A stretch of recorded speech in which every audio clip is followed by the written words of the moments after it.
Welcome to the Lean Blog Podcast. Visit our website at www.leanblog.org. Now, here's your host, Mark Graban.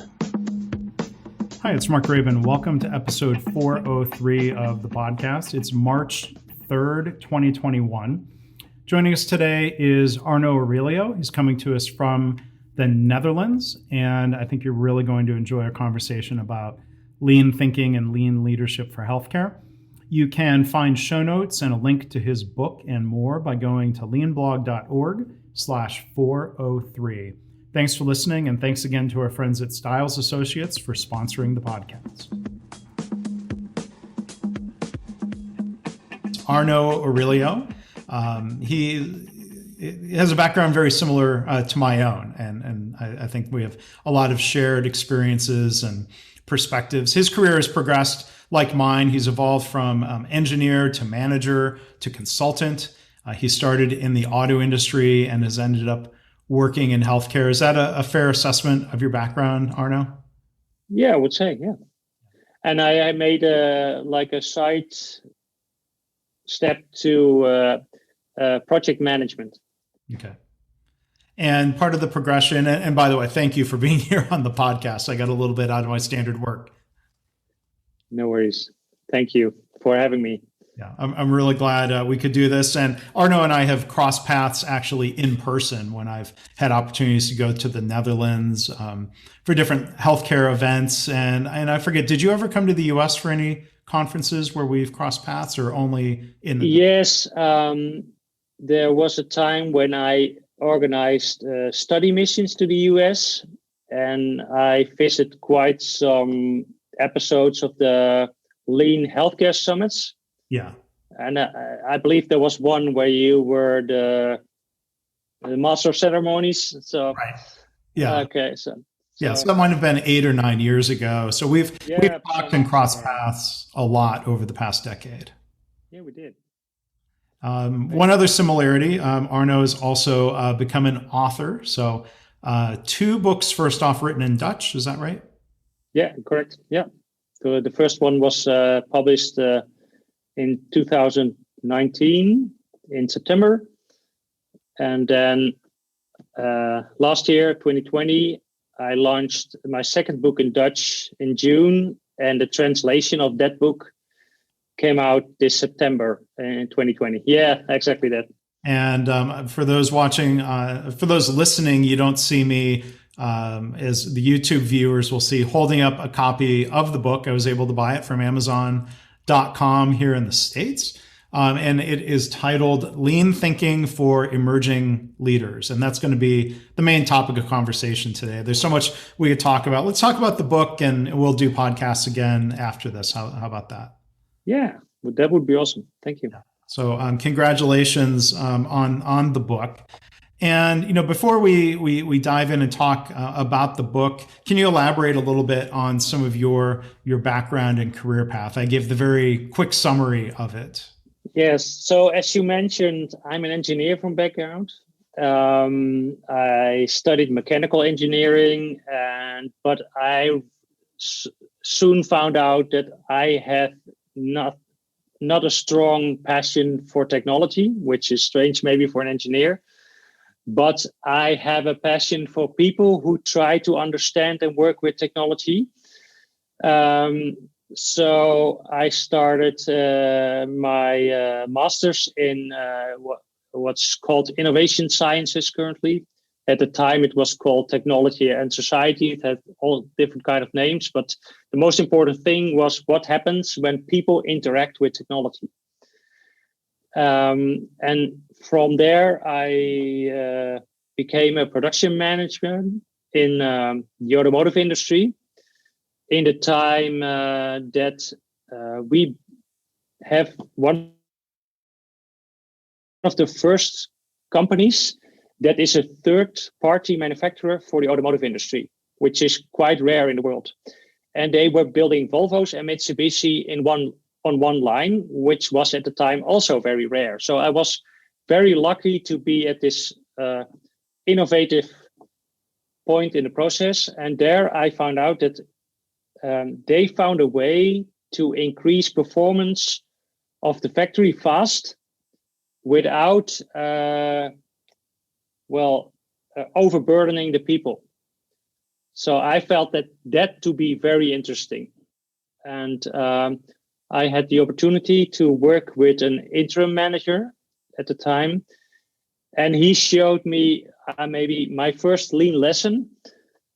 And that's that you need mirrors, he said. He said, you need to look in the mirror every day. And what he meant is he had all these graphs and he had people with their bicycle go into the factory to gather the data, because there were no data on how many cars we made and how many were correct and first time right passes, etc.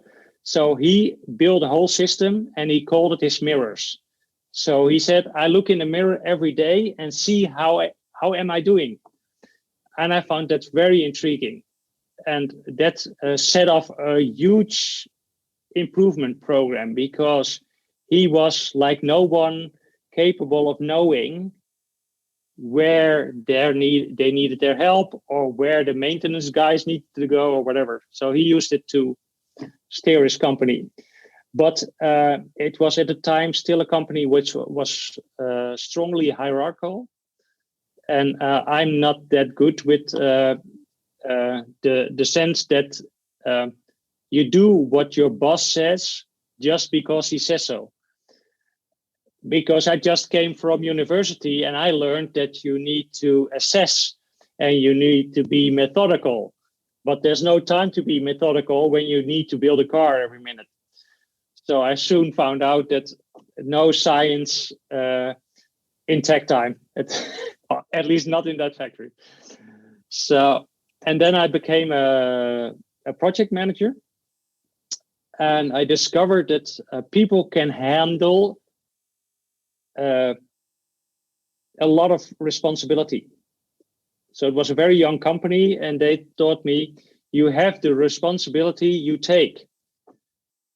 And that meant that the people who could take on a lot, and I was lucky to be somebody like that, they could grow because they get the largest projects, etc.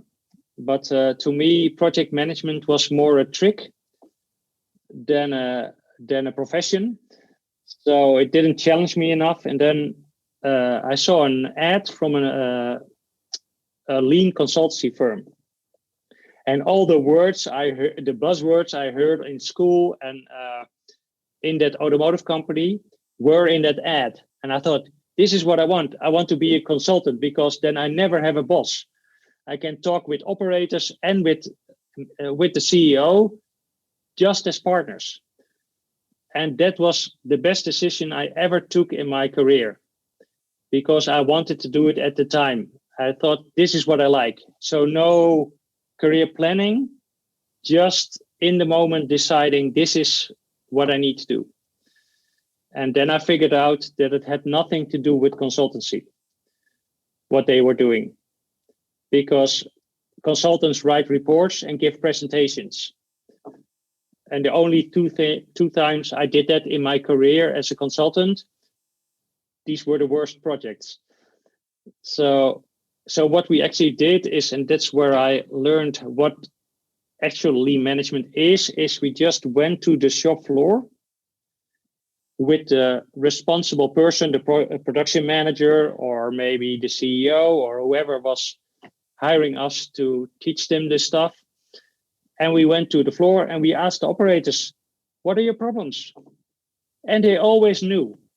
And if you asked, how do you think this problem occurs? Why is that?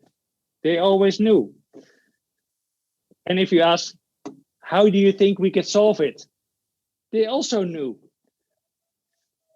So we helped these leaders to see what their work was. And that's kind of interviewing the people on the floor. What are the real problems? What are the real causes? And how can we solve them? And then, of course, the whole set of tools from Lean is helping you to give it some structure. And I made the mistake at the time to think that Lean was all these tools. But Yeah, but the more I did this work, the more I found out it had nothing to do with factories. I thought it had to do with factories, but it had nothing to do with factories. And as soon as I figured that out, that it's like my engineering mind already knew, it's a system. And it's a system designed to help customers get what they want. And the system is not only the technical side, but it's these people that make the system alive. So if you can figure a way out to connect everybody, then you can have great results. And because, I'm a father of 3 sons, so I always explain that that means that you visit the hospital from time to time. Yeah, because they break their arm or they break their leg, or I don't know. Not just when they're born, but other visits. Yes. Not only when they're born, but during. And what I discovered, and it's always a bit difficult to say, but I felt terrible when I visited hospitals, especially when I developed this lean mindset and perspective. And I thought, how is it possible that in the world that we find so important, because you're there, I'm there with my son, and I'm feeling I have pain in my stomach and I have a headache, and I cannot figure out how long it's going to take. Is there still time to go to the restroom? Are they doing the right things to my son? Is he getting better? All those things. And there was, for what I felt, no system to assure and to improve the quality of what they were doing. And then I decided, together with some colleagues of that consultancy firm, we need to tell these people about, we called it world-class performance at the time, or lean, or whatever you call it. So that became my mission. My mission became to spread this idea of that a hospital is just like a factory, a system, where the design of the system is determining the results. So please let us not blame everybody, but let's figure out a way to improve the system. And then so this is now, we're 2005, I think, 2005, I start focusing on healthcare as a consultant. And I became a partner in that consultancy firm, and that went bankrupt in 2010. So I had only one business relationship, that was with the bank at the time. But that was also good news, because now I could truly focus on my mission to help healthcare improve. And I also discovered that there's not many knobs you can turn or buttons to push. I think I found out that for me, the most important place to start is with leadership. Right. Yeah. And leadership is not a person, it's a process. And I felt that everybody can be a leader as long as you want to change something. So I start to specialize in, okay, how can I change the leadership mindset and behaviors of people so they start improving their process and their system, such that by doing it, they continuously improve. And maybe this is what, this awareness came when I started as an independent consultant and coach. I left the consultancy approach and I became more and more a coach, because I felt it's my biggest gift to my customers is their self-reliance. If I can help them with something that they can use for the rest of their lives, then I would have the biggest impact. And that's maybe also why this book is called what it's called, to make maybe the funnel go Right. into the book, Right. because it's called Lean Thinking for Emerging Healthcare Leaders. Yes, exactly. Yeah. So it's about the thinking, it's about the mindset that they can use for themselves to first become themselves better, and then help their colleagues to become better, and thereby their processes, and thereby taking better care of patients.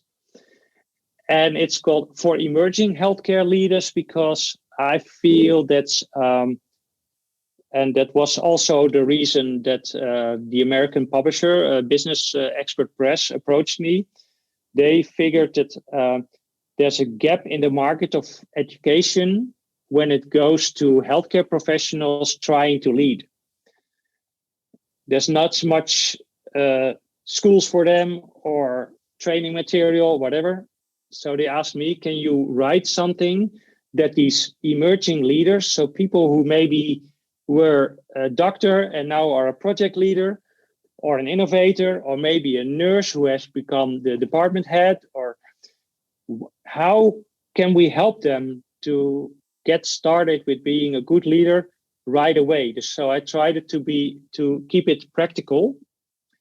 And that's why I translated my second book and not my first, because the first book is called Making People Better.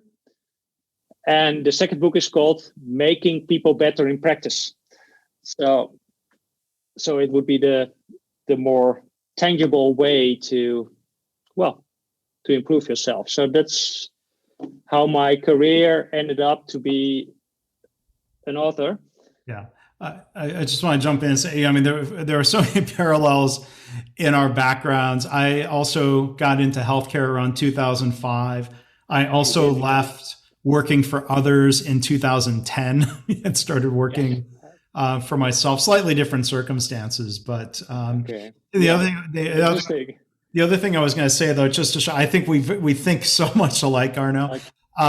You don't see my notes. I didn't send you questions in advance, but everything that you talked about there followed exactly the questions I was going to ask. So how did you get involved into healthcare? What is an emerging leader? You made it very easy for me. I'm just sitting back and like, oh, you're welcome. I was just thinking, how am I going to fit all this in this little time we have? Because, it's always good to talk about yourself. So please slow me down if you think that I'm maybe run over the edge a bit. No, it's okay. I mean, I'll help keep moving things along, and hey, we'll do other podcasts together, and we can take a deeper dive into some of these topics. So stepping back a little bit, though, I mean, I've had the opportunity to visit the Netherlands, maybe 5 times over the last 11 years. And I've visited a couple different hospitals and have attended some conferences. And so I've always been, quite impressed with the level of enthusiasm for lean across Dutch healthcare. And for the benefit of American listeners who don't know the differences across different European systems, we won't cover them all. But the Dutch system is not what people might think of if they're familiar with the English, the NHS. The NHS, no. Can you talk a little bit about how the Dutch healthcare system is structured? It's certainly not a single national organization. No, so I will take it like 10,000 feet up, the system is that it's you would call it global payment, I guess. So, but we try to work in some way to get some market work. So market would say that there's a demand and a supply, and that we arranged by having this like you have in America. We have insurance companies, right? But these are not commercial. These are foundations. They're non-profit. So they're not allowed to make a profit, but they receive payments from their members or from their patients, And each year you get the opportunity to select your healthcare insurance company. And the differences are that they may be a bit cheaper. They maybe are not open to all hospitals, or so there's little things that differentiate them from each other. And then these insurance companies, they do the procurement of healthcare as representative for their patients. So they make contracts with hospitals and with physiotherapists and with whomever is there to provide curative care. So we have one system for the curative care, and the most important party in that system is our family or primary physician, because they're the gatekeepers of the system, but they are also, I think they're very highly trained. That means that they can filter off most of the issues of their patients. So that means that we have, not too many patients are forwarded to the hospital, and that's where we win a bit our costs, because we save people a visit to the hospital. So that would be the system. So I pay as a patient, I pay a monthly fee to my insurance company. My insurance company makes a contract with a hospital, and then I can visit that hospital, and my bills are paid by the insurance company. Mm-hmm. Yeah, that's the system Well, and I think one other difference is that individuals buy insurance. It's not from a workplace benefit. Yeah, exactly. No, we don't have a system where the employer is the buying party. No, individuals do, and we have it's compulsory. So it's obliged by law to have insurance. And the great thing about that is that it means also, and there is which is also very important, is we have a base package. So each healthcare insurance company, they are obliged by law to purchase or procure, or whatever you call it, a certain set of treatments to make sure that everything which is important and is people cannot take the risk to not insure it, there's the base package, and it's all the same throughout the insurance companies. And then there's additional things you can insure, like your eyes, like glasses or contact lenses, or physiotherapy, or things that are either not highly priced or are maybe for symptoms that are not too severe. So it would never happen that somebody is, isn't allowed to go into the ER because they hit the bus. Because it's impossible for somebody like that to not be insured for those kind of treatments. I think that's also very important to know that's the high risk indications are all insured. Sure.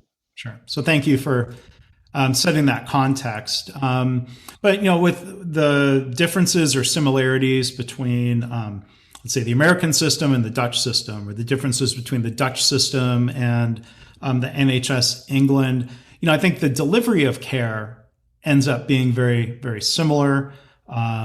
So to that point, I mean, Arno, how would you describe, what are the most talked about, most worked on motivations for lean in Dutch hospitals?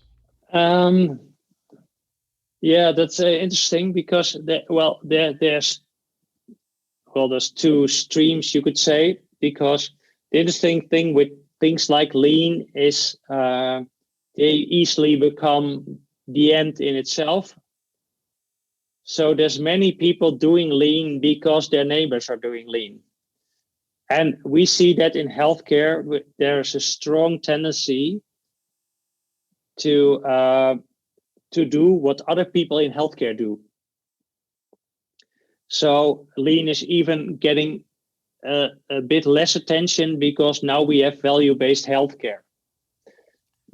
So I think those ideas could be combined. Yeah. Yeah. Yes, of course, but that's only if you. That's the other stream. So there's one stream that's doing it because the neighbors are doing it, and they say, well, it's awesome. You need to do lean. But if you see what are the biggest issues why they should do lean, then I think the biggest issue in the Netherlands currently, as felt by the healthcare providers, is staff shortages. And especially now during the COVID pandemic, that's even more pronounced because it's, we have ICUs that have doubled their capacity to accommodate these COVID patients. And what's very popular in the Netherlands, when it's about parts of the lean system, then it's that idea of continuous improvement, and that's something that people on the shop floor do. Mm. So there's many hospitals that have opened their eyes for what nurses themselves can do to improve their work. Yeah. And of course, that sounds like a good idea. In itself, it's a good idea because they like it and it's better. But in my book, in my first book, I call this Happy Lean. Mm. And why do I call it that? Because the intention is to keep the people happy. Yeah. But it's not connected to the strategy of the hospital. Mm. So what you see is that it has great effect on the atmosphere in the wards, for instance.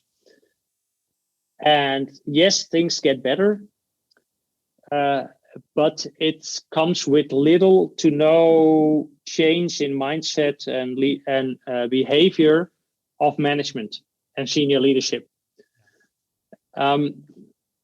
So there's another. So this is very motivating, mm-hmm. But it's also a way to keep it there by seeing it as a bottom-up strategy, but keeping it at the bottom. That's what I see often. So yeah, I mean, I would say that's good, but it's not fully sufficient. Exactly. Yes. But so, I think that happy lean, what you're describing, reminds me of a mutual friend and teacher of ours who just passed recently, Norman Bodek. He would call it quick and easy Kaizen, just really, yeah, exactly. or Paul Akers, who talks about 2-second lean, fix what bugs you. That's a great start. Yeah, but if you don't have a system around it to have it grow, or and the problem that I sometimes see is that if it's only making people happy and better working together, but it doesn't go anywhere. So it's not always goal oriented. I mean, if you what I see a lot is, and that's maybe a bit of the danger of this strategy, is that if you improve from the current situation away, I would say, I'm not sure if that is correct English, but anyway, instead of towards a goal, then the well, the danger is that it goes in all directions, and that in the end, the total performance didn't improve much. And that's what so it's a great start, but it's also difficult because if you have, I don't know, do you know there's a model? It's the roller coaster of emotions that you experience when you have loss. So sure. when you change something, the stages of grief or something. Yeah, yes. So I came across somebody who changed it into the stages of emotions for change. And when you have change, it always starts with enthusiasm. Yes, we're going to do something new. Awesome. So, but many people forget that's the first stage. So as long as people are enthusiastic, you're probably not changing too much. Mm-hmm. So, and so if you ask to what motivates people, well, this energy of enthusiasm is used a lot to motivate people. And sometimes it's even the energy of the consultant or the coach that is used to create this energy. I've been used a lot to have people get energized. Mm-hmm. But that's not what needs to change. Because nurses and doctors alike, they're already motivated to change their work.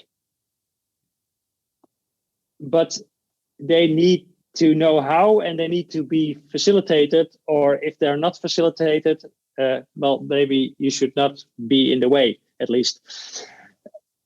But it's very important. I have learned that you direct it. Maybe to make a small sidestep to my book, that's why the first chapter is called "Give Direction." Right. So if you want these kind of changes, which are represented by lean management or whatever you call the new way of working, it's your job as a leader to, I call it give direction instead of like Katie Anderson calls it set direction.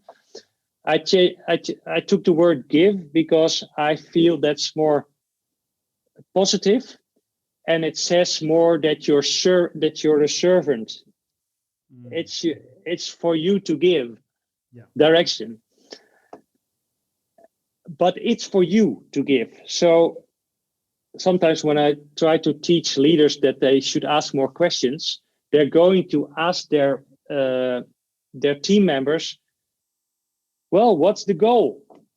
Yeah, but if you ask your team member what's the goal, if you don't watch out, you have 10 different goals. Mm-hmm. So no, it's not for you to ask them what's the goal. It's for you to give them direction. Right. Yeah. To make clear why they are a team. Because they're only a team if you give them a goal. Yeah. If you don't give them a goal, you're not a team. Yeah, good point. At least not in my definition. The definition I use in the book is a team is a group of people working together towards the same goal. And it's the goal that defines the team. Mm-hmm. Yeah. Like you would have in basketball, where the goal is to have more points than the opponent, and you're not allowed to have more than 5. So you put 5 people in the court. Well, you have the goal, and then there may be strategies. So, more and more basketball teams now would say the strategy is to take as many 3-point shots as you can. Yeah. And then it might be up to the players then to partly execute that strategy and figure out how to make that happen. Yeah, exactly. Yeah. Yeah. In the book, again, it's lean thinking for emerging healthcare leaders. There's a lot in there, on lean mindsets and change management. And there's 2 other things I wanted to touch on from the book that some people might think of as tools, but I think also have a lot of mindset and involved and relate to strategy in the management system. So one, of course, near and dear to my heart, which is not in most lean books, so thank you for this, is a brief discussion of process behavior charts. And thank you for including that, and for kindly mentioning measures of success. But the question I wanted to ask you, Arnaud, is why do you think that's an important topic to expose people to? Because it's all too easy, because I was one of the people who did that to go from wanting to become lean or the best or whatever to start eliminating waste, because that's easy to explain and it's logical to do, but then you forget two important other problems that Toyota was solving before they start eliminating waste. And the first is overburden. Mm-hmm. So if you're overburdened, it's impossible to have a system giving you any results, because it will be clogged. And then if you reduce the overburden, that is needed so you can cope with variation. So, and I was taught, the first course that I got when I went into this automotive company, as I recall, was statistical process control. And they had a matrix, and you should learn from the matrix that you need to have statistical stability to be able to improve the process. Right. So I thought, although it's very hard and it's maybe one of the more difficult subjects, I have to explain to my audience that before they go improve anything, they have to figure out whether what they're doing is stable or not. Yeah. And I thought, and maybe I cannot teach them all, but I need to put, and then that's the mindset thing. I have to teach them that overburden is first to be solved, and then it needs to be stable. And only when it's stable, you can improve. And that has another very important effect, because to stabilize or to figure out your whether it's stable, you get confronted with whether you have standards. Mm-hmm. Yeah. And like Taiichi Ono already said, without standards, there can be no improvement. So teaching people that a problem is nothing more or less than where you want to go and where you're now, and that a standard is nothing more than describing where you want to go or what you want to happen, or that motivated me to put this in. And the great thing about it, that because I had the courage to go into this topic, which is not self-evident, this became the thickest chapter, because now I had a very good reason to teach about standardization. Whereas if you start standardization as a method on itself in healthcare, you get a lot of feedback, I would say. Well, it can cause problems. Again, if we make, like you said earlier, we don't want, the goal is not pushing lean methods. The goal is improvement and excellence. Yes. And you don't want to push standard work without a problem. Exactly. And we can only, the biggest problem for in healthcare to improve, that there's very little problem awareness. Because the problems they are aware of are symptoms, like staff shortages. So we have to teach them what the actual problems are before we do anything else. And that's why I figured it would be helpful to put the process behavior charts in the book. Yeah, well, that's great. I'm glad you did. And the one other method, there's a chapter here. It was chapter 11 on job instruction, a case study, successful standardization through job instruction, and that draws on training within industry, as you write about. Why do you think that? I mean, you've already touched on it, but can you share a little bit about this? This training within industry method. People might look and say, "Well, that was developed during the Second World War." And I said, well, old doesn't mean it's outdated. I think the fact that it's still being used today proves how helpful it is. Exactly. Maybe with yoga. Yoga we do already for 5,000 years, so it must be good. Because otherwise we would have abandoned it already. or I don't know, in the beginning of the at the end of the 19th century, we invented the car.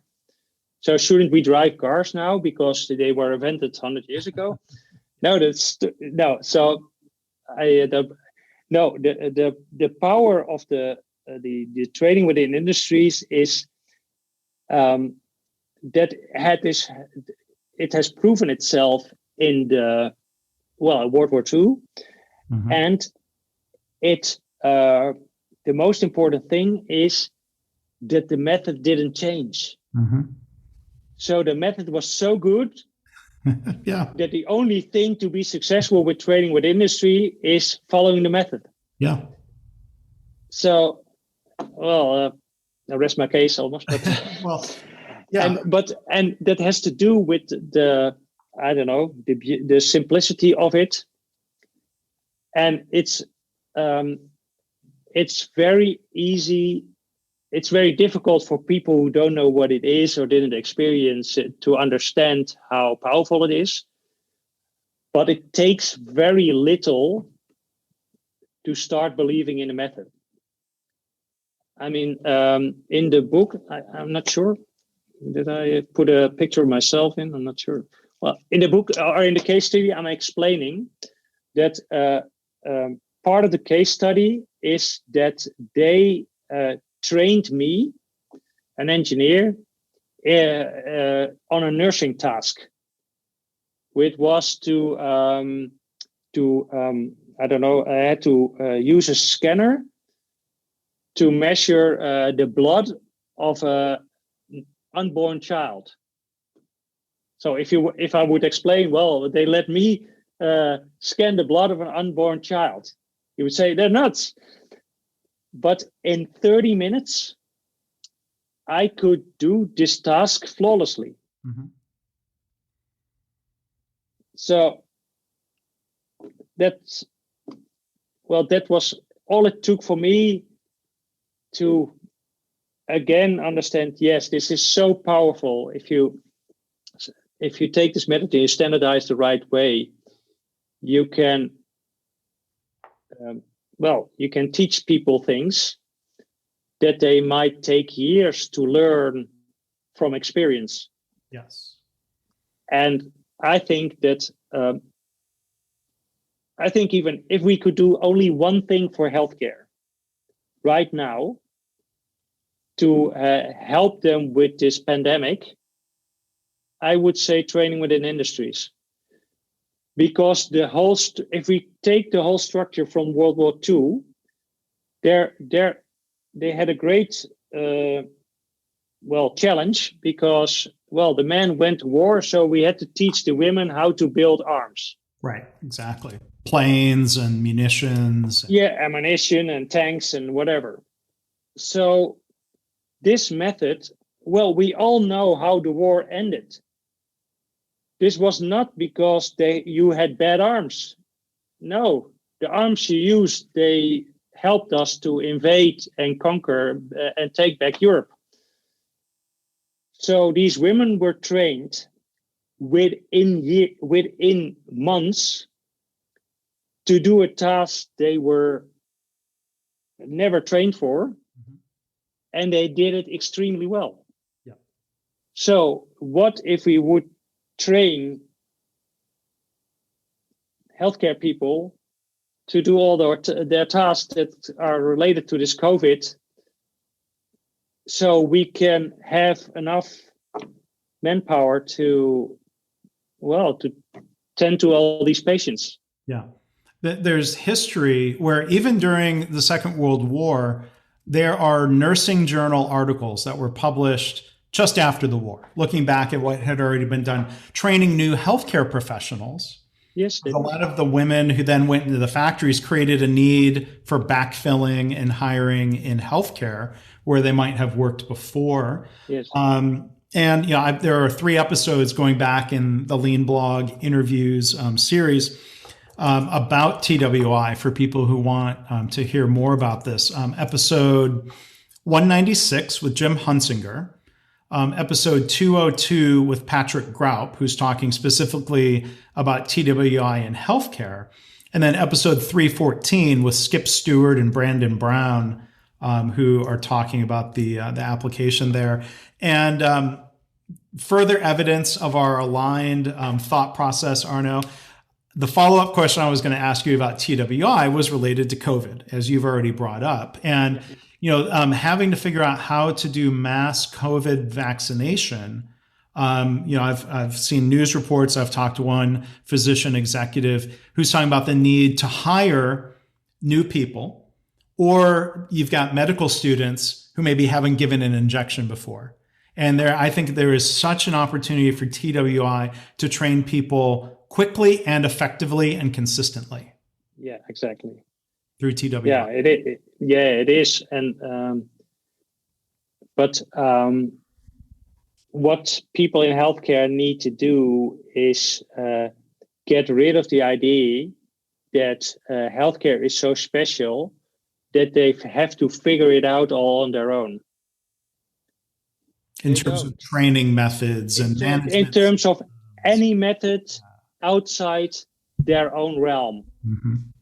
I'm not saying that we should tell nurses how to, but how to train another nurse on how to put in an IV. Mm-hmm. There's a world's best method and it's not used. Mm. So I think that would be such a huge opportunity. Yes.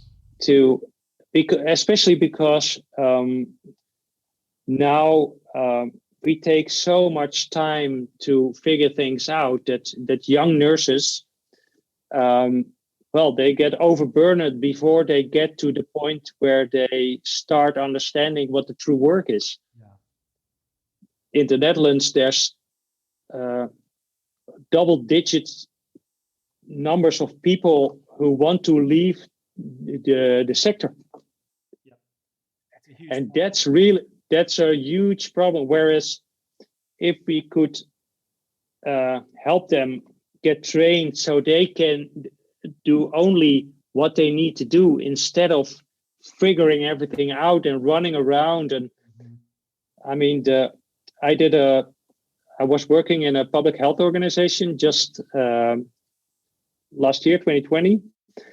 And what I did is I helped some of the doctors there to figure out where their time went.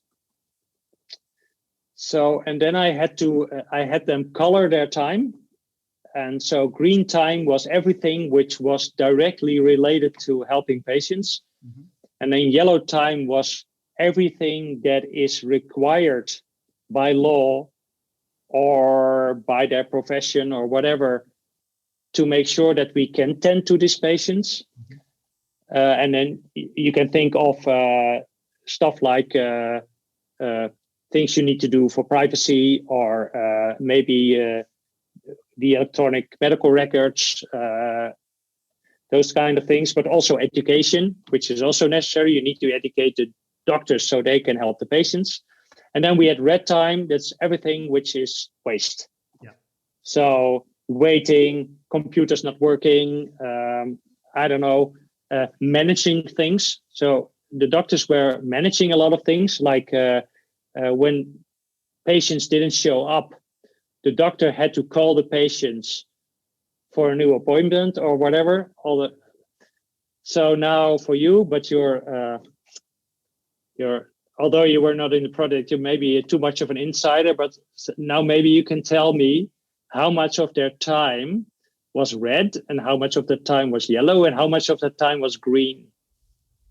For the doctors? For the doctors, yes. I would guess only 30% of their time was green. Yeah, if they were lucky. They had 25%. Okay. So I almost said 25%, but you're right. My guess was an educated guess because I've seen studies that show in nursing that green time is very consistently 30 to 35%. Exactly. I've seen it through some of my own studies that I've done similarly with nurses. But yeah, I mean, that's so unfortunate and that leads to frustration and burnout with the doctors and the nurses. But it also tells you that there's no point in hiring more doctors. Yeah. Well, let's make better use. Yes. I mean, we could triple their productivity and they could still do stuff that wasn't for the patient. And they wouldn't be overburdened. No, exactly. Because that was the biggest problem. Because one of the problems was that they felt staff shortages. Yes, of course, because you can, if you're only 25% of the time working for your patients, you can see only so many patients. Yeah. So. Yes, there's a clear need and a clear benefit. And it just goes to show, again, how similar things are between an American hospital, a Canadian hospital, a Dutch hospital. Yeah. Yes. What I figured out is if you look to hospitals, they're the same everywhere around the world and everywhere the last 200 years. So they're all siloed and everybody's very specialized in one particular task. So that's also maybe the problem. We don't know that there's another way. Right. So we think this is it. We have done it always like this. And we are healthcare. So we do what's best for patients. Well, and we can help them really fulfill that promise. Yeah, I guess. Yeah, we could. So I hope that maybe some healthcare leaders are listening and they are willing to give it a try. I don't know, read my book or make an appointment, call me. Because if I can help you in any way to see how much the opportunity is and how little time it can take to help your team be more productive, we need it more than ever, I would say. I agree. So our guest today has been Arnout Orelio. The book is Lean Thinking for Emerging Healthcare Leaders in the U.S. It's available through Amazon. In Europe, so if people want to buy the Dutch version or the English version, where do you recommend people do that in Europe? Yeah, so it depends a bit on where you're at. So for the Dutch version of the book, you can go to either my website, and that's called mensenbetermaken.nl. So that's for people who speak Dutch. They can figure that out. Or they can buy it at the Dutch online stores. For the English book, it's a little bit more complex. The easiest way, if you're anywhere in the world except for the Netherlands, then you can either go to Amazon or you can go to my publisher's website. They're called businessexpertpress.com. And there you can buy a book from anywhere in the world because they have all kind of publishing partners in Southeast Asia and in the UK. And for people who are in the Netherlands and want to get the English book, they can either get it by sending me an email, or they can go to any online store we have in the Netherlands, like Bol or Management Book. Or so. Okay. I guess that's the details about how to get the book. Okay. And then do you have a website in English? Yes, I do. And that's where you can send. So it's called leanthinkinginhealthcare.com.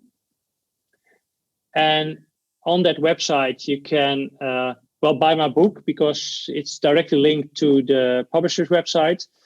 You can subscribe to my blog.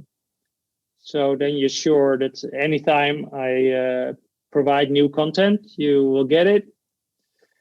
And you can, if you like, and if you need, I offer anybody in healthcare who is trying to change something, a free strategy call for 30 minutes. And in that call, I will assure you that you will have figured out what you can do next. And that can be anything depending on the problem you or the issues you have. So it can be either in your personal development or it can be some process problem. Whatever you think is useful for you, just make an appointment and I try to help you. All right. So again, that's leanthinkinginhealthcare.com. Our guest has been Arnout Orelio. Thank you so much, Arnout. Really enjoyed being able to talk with you. Let's do this again, maybe later this year. If there's a different topic you want to take a deeper dive into, let's do that. Yeah, sure. Thank you so much for the opportunity. Who knows? I'm trying to, my first Dutch book, I'm trying to translate it in English currently. So maybe I'm quick enough to present it in your podcast somewhere later this year. If not, maybe we come with another topic. Keep in touch. Okay, that would be great. Okay, be well, Arnout. Yeah. Thank you very much. Okay. Thanks for listening. This has been the Lean Blog Podcast. For Lean news and commentary updated daily, visit www.leanblog.org. If you have any questions or comments about this podcast, email Mark at leanpodcast@gmail.com.